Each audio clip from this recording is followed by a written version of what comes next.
एक महिला बारात का इंतजार कर रही होती है, शादी का बेसब्री से इंतजार कर रही होती है कि मेरा दूल्हा सेहरा बांध कर आएगा और मैं दुल्हन बनकर डोली में बैठ के जाऊं। लेकिन डोली में बैठने से पहले ही उस दुल्हन के सपने चकनाचूर हो जाते हैं।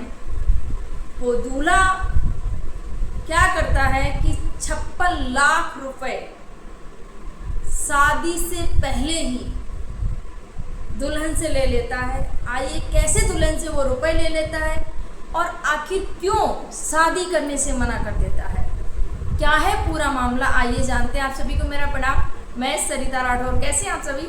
आशा करते हैं आप सब अच्छे होंगे, अपना और अपनी फैमिली का ध्यान रखते होंगे। फ्रेंड्स, आज की जो सच्ची कहानी बताने जो ग्रेटर नोएडा की है।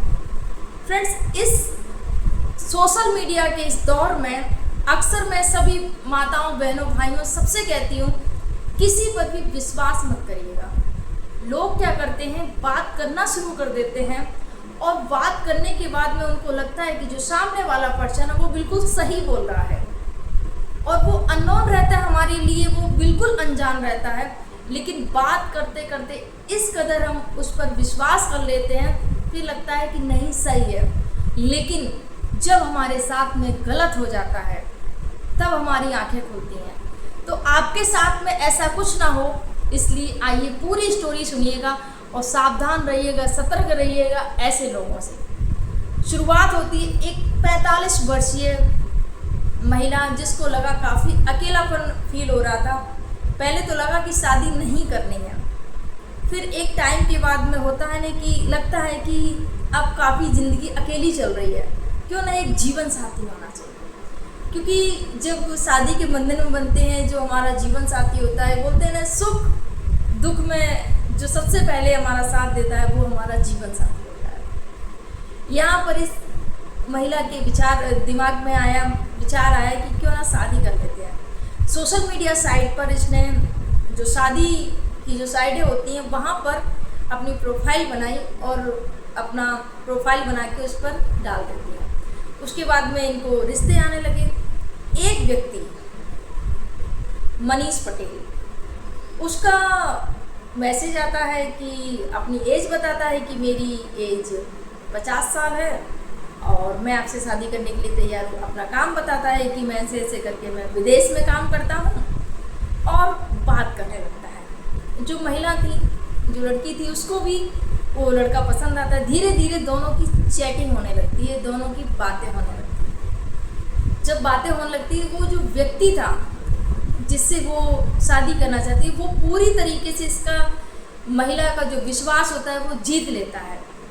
और इस महिला को भी पूरा विश्वास हो चुका था कि ये मेरा हमसफ़र बनने के लिए एकदम सही है, मेरे लिए एकदम परफेक्ट व्यक्ति है।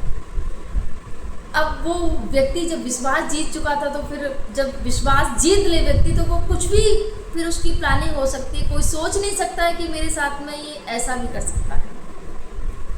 यहाँ पर बात होते होते शादी की डेट भी निकल गई कि कब शादी होनी है, कब कितने, सारा कुछ फिक्स कर लिया। शादी की जो रस्में थी, कितने बजे कौन सा मुहूर्त है, ये कितने बजे कौन सी रस्म होगी, शादी, हल्दी, मेहंदी, सब कुछ, बारात की भी डेट फिक्स हो चुकी थी। अब जब सब कुछ फिक्स हो चुका था, अब जो दूल्हा था वो आने वाला 22 को। जब वो दूल्हा आया 22 मई को, तो कॉल करता है अपनी होने वाली पत्नी को, जो जिससे शादी होने वाली थी, उसको फ़ोन करता है कि ऐसे ऐसे करके मैं एयरपोर्ट पर हूँ और विदेशी मुद्राएं कुछ ज़्यादा मैं लेके आया था, इस वजह से मुझे यहाँ पर पकड़ लिया गया है और यहाँ पर इतने इतने पैसों की डिमांड कर रहे हैं, तभी मुझे छोड़ेंगे।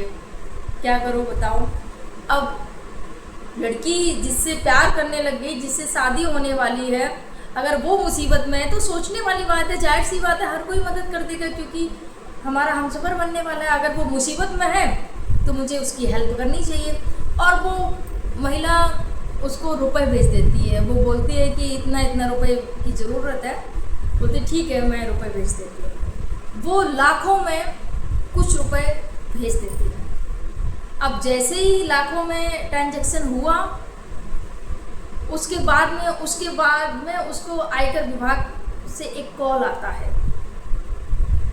वहाँ से कॉल आता है कि आपका ट्रांजैक्शन इसमें हुआ है, इतना पैसा आपके पास में आया कहाँ से है, और ये जो व्यक्ति है आपने उसको पैसा दिया है, ये व्यक्ति सही नहीं है, ऐसे करके इस आप पर कंप्लेन दर्ज की जाएगी। बोलती है कि नहीं, या तो ले दे के कुछ मामला जो है रफा दफा कर लो। बोलती ठीक है।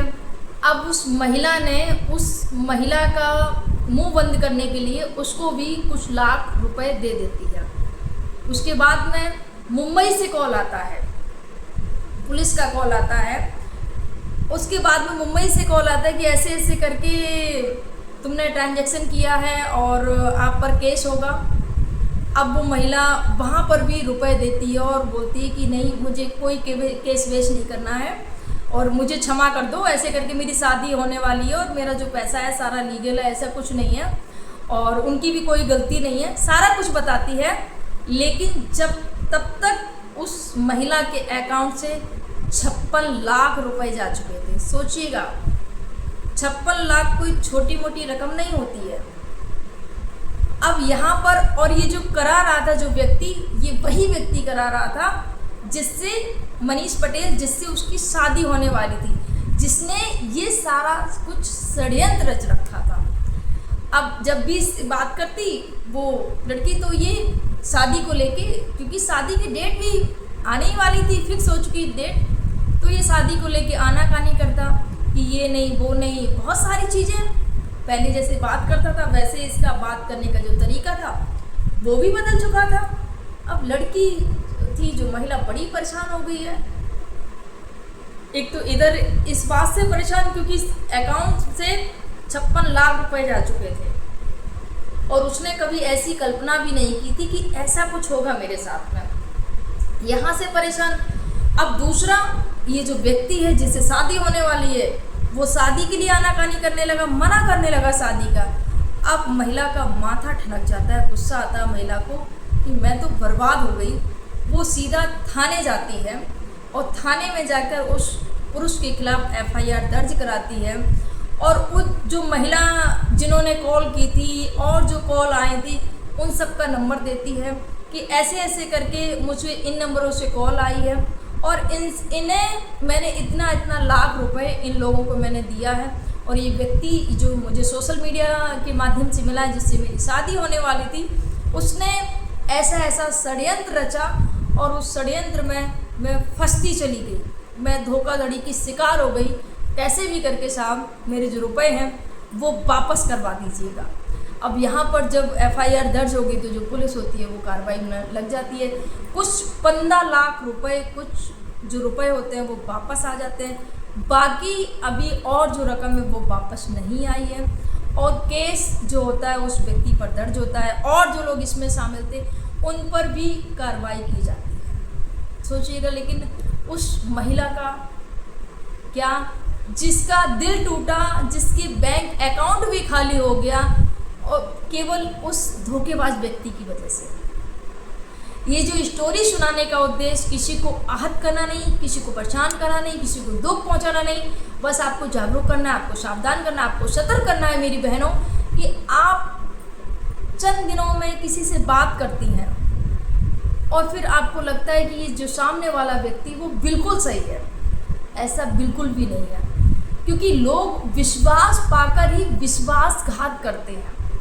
अगर इस महिला ने सोशल मीडिया के माध्यम से ना अगर इस व्यक्ति को देखा होता, क्योंकि फ्रेंड्स पहले आपने देखा होगा, पहले जो लोग होते थे घरों में रिश्ता देखने के लिए जाया करते थे। कोई जब बताता था शादी के लिए रिश्ता तो वो खुद जाया करते थे, पूरा जायज़ा लिया करते थे कि घर कैसा है, परिवार कैसा है, लोग कैसे हैं, बल्कि अड़ोसी पड़ोसियों से भी पूछते थे कि ये कैसे लोग हैं। इसी वजह से पूछते थे ताकि वो धोखाधड़ी के शिकार ना हो, कि लोग जिनसे उनका रिश्ता जुड़ने वाला है, जिसके यहाँ पर वो अपनी बेटी देने वाले हैं, वो लोग सही हो, ताकि मेरी बेटी को आगे चलकर कोई परेशानी ना हो। लेकिन अभी कुछ चीज़ें ऐसी हैं, कुछ ऐप ऐसे चले हैं जहाँ पर शादी के लिए लोग अपना पूरा बायोडाटा दे देते हैं, उसके बाद में रिश्ते ऐसे भी जुड़ जाते हैं। कुछ कुछ रिश्ते सही भी जुड़ जाते हैं, लेकिन बहुत ज़्यादा लोग धोखाधड़ी के शिकार हो जाते हैं। तो बस यही कहना चाहूँगी, किसी पर भी विश्वास मत करिएगा।